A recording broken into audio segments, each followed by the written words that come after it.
Sands of time blowing across the beach. Sometimes it's lies they little outreach. Welcome, everybody, to Outreach Warrior, Episode 5. My name is James Baker. I'm the host of Outreach Warrior, and today we have a full show for you. We'd like to start today off by talking about where states rank in homelessness throughout the United States. Right now, the Outreach Warrior studio is here in Kissimmee, Florida. Florida ranks number 32 out of 50 states with a 12.9% of poverty rate / homelessness. The poverty rate goes from anyone making under a combined family income of under $25,000. Now, if we keep looking throughout the list, we find out that more southern states are the top states for homelessness and poverty, coming in at 50 with Mississippi and Louisiana. So before we really get into it, I'd like to talk about you, our listeners. If someone has been affected by homelessness or poverty or being displaced, we would love to hear from you and maybe share your story with us. Our email is outreachwarrior@gmail.com. All right, let's get right into it. So there's a lot of questions about laws about being homeless. A friend of mine who is actually suffering from homelessness right now was living in a county. It was called Lake County. And from what he told me, there was a law against sleeping, being homeless and sleeping. So a lot of times you could be out and about, and that's not breaking any laws. But if they caught you sleeping, you could be arrested. Now, this is from my friend. This is from what he said. So I decided to go on to a website. I went on to homelessvoice.org. And I pulled up some counties here in Florida, and just to try to give you a better idea of how the police deal with this and processes in place. So this is from 2019, from homelessvoice.org. And this says Orlando, they counted the actual homeless population was around 2010. Again, this is from a few years ago. It says last year, Orlando launched a downtown ambassador program where 12 city employees, not law enforcement, monitored the area and reported aggressive panhandling. Their website said, however, the Orlando Weekly said they observed a lackadaisical effort when they observed them in action last year. In 2014, Orlando Mayor Buddy Dyer started an invitation called Housing First.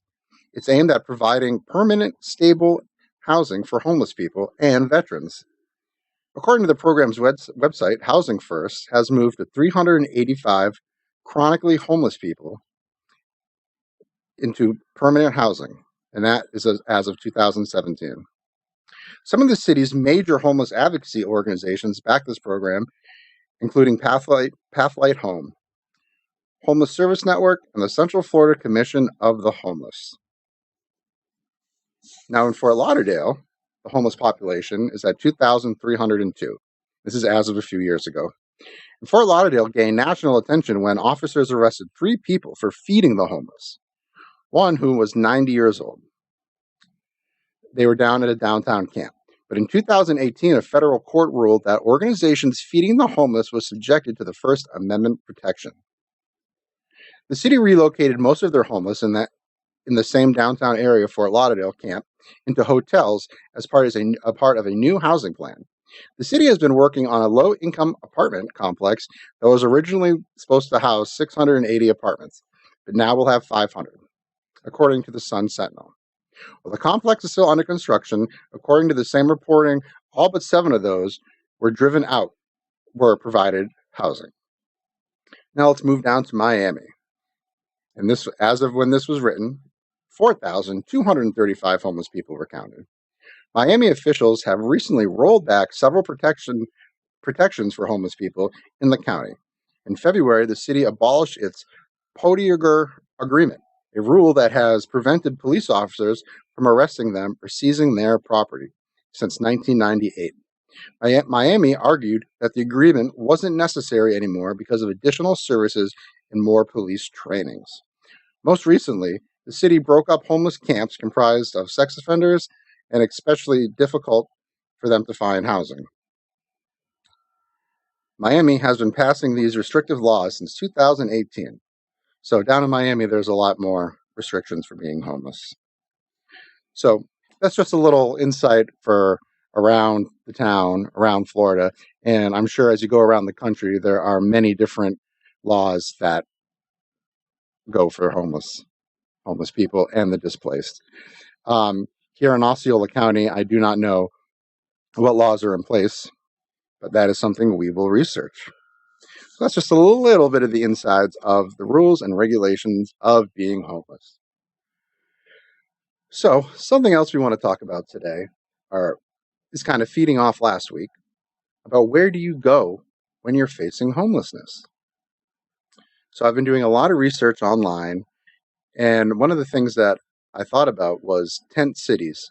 Now, you might have heard about tent cities on the news or YouTube, but I wanted to dig deeper. And what I found was a place in Clearwater, Florida. And this is called Pinellas Hope. Pinellas Hope was started in 2007 by Catholic Charities, and it served up to 250 street homeless people by providing them temporary emergency shelter consisting of individual-sized tents. Now, this is pulled directly from the website of Pinellas Hope. The shelter was developed in partnership with the community, local government, businesses, and other nonprofit establishments. Pinellas Hope is located in Clearwater, Pinellas Park, on 20 acres of land provided by Bishop Robert N. Lynch. Residents are assisted with 3 meals daily, transportation, case management to help them navigate towards self-sufficiency, and services including education, mental health, and substance abuse counseling. So I also looked into some of their programs that they offer. They do have counseling, and they do have GED programs similar to some of the places I talked about last week. So that's a really good opportunity to get some people, mostly young people, get them back on their feet, give them that extra little push. So in the spring of 2016, Hope Cottages were established to replace tents and provide residents with greater safety, security, and comfort. Hope Cottages are 3 individual rooms built from 20-foot shipping containers, which is another great idea for affordable housing, in my opinion. Each one has the comforts of air conditioning, a bed with mattresses, overhead lights, USB and electrical outlets, and a window for natural light. The containers can withstand Category 4 hurricane winds and has a lockable door with a peephole and exterior lights. By the fall of 2019, 90 more units have been added, and they were ready to move in at the end of 2019. Since its inception, Pinellas Hope has served over 12,000 individuals, with more than 5,000 having achieved successful outcomes, moving into stable, permanent housing and locking down a stable income. So I think we need more places like this, and that would be a goal and a dream someday for Outreach Warriors to come together and help a community like this, maybe volunteer, maybe even set up a place like this. Small housing, small affordable housing is what these people need. Moving on to another website that I found, it's called talkpoverty.org. And it's a extremely good website for if you're looking about news on homeless and displaced. There's a lot of good articles. And I just wanted to read this one. It's by reporter Justin Garcia. This was written back in August of 2020. And this takes place in Gainesville. So I'd like to read you a little bit of this article just to let you think about it. Tears stream down Vieira's face as she recalls the day that she was evicted from her encampment in Gainesville, Florida.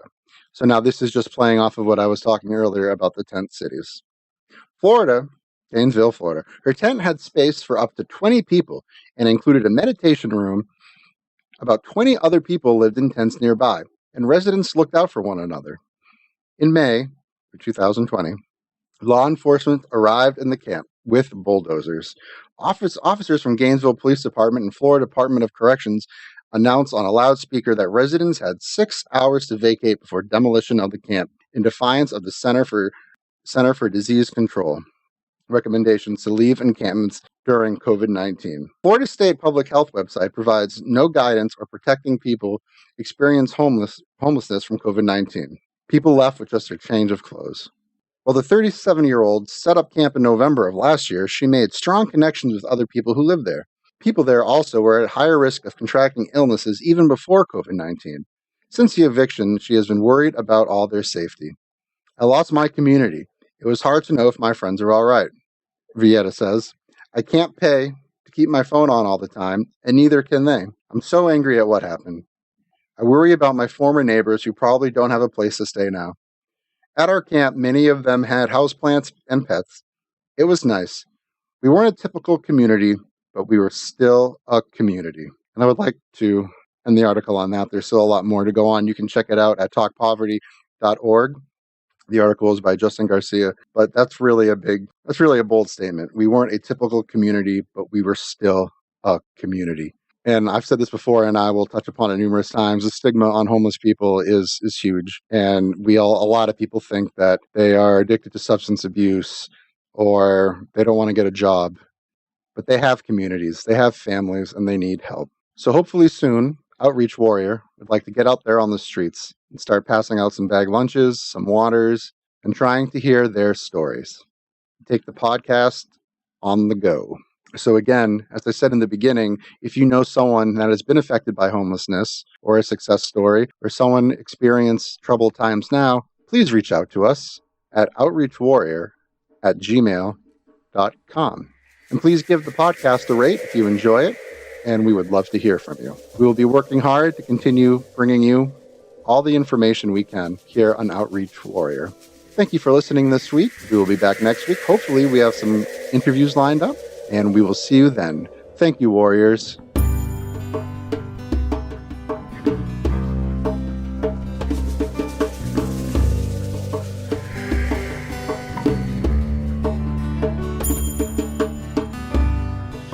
Living here for centuries, yet I feel so lost. Men will do just what they please, never count the cost.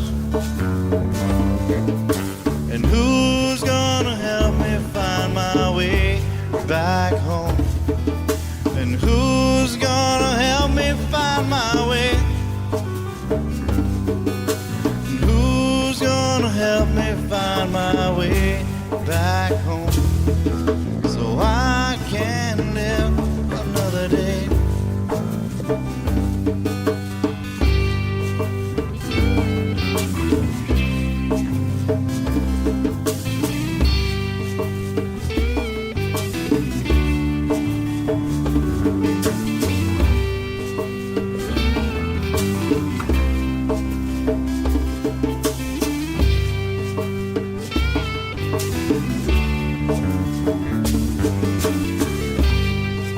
Mother Nature can be so cruel.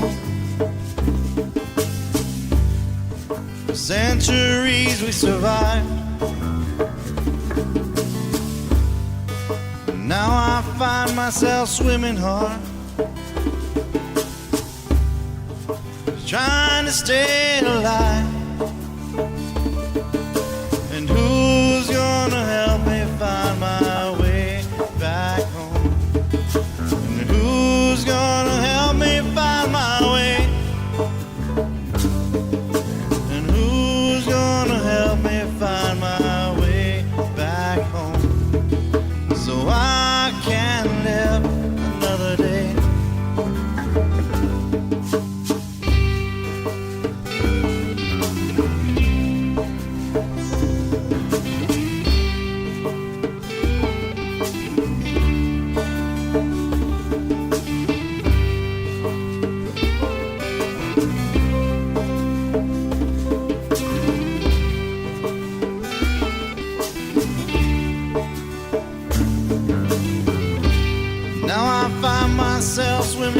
shore.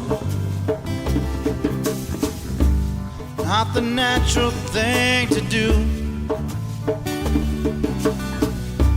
and I wanted nothing more than to return to the ocean blue.